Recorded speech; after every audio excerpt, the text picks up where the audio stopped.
Under world లో ఎవ్వడు అడుగు పెట్టలేడు. పెట్టనివ్వను.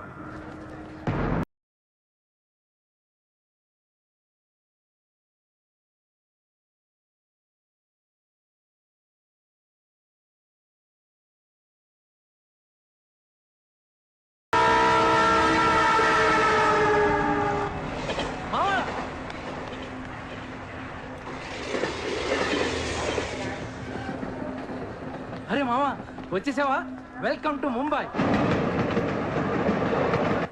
మావా, ఇక్కడ రోజు లక్షల మంది దిగుతుంటారు, కానీ ఒక్కడికే అన్నీ దొరుకుతాయి. ముంబై ఒకడికి ఇవ్వడం అంటూ మొదలెడితే ఎంతైనా ఇస్తుంది. మావా, ముంబైలో 10 రూపాయలకి ఫుడ్ దొరుకుతుంది, 10,000 కూడా దొరుకుతుంది. ఇక్కడ సగం మంది వడాపావు తిని బతికేస్తారు. వడాపావు ఎంతో తెలుసా? 7 రూపాయలు. మనం ఎంత అదృష్టవంతులంటే మావా,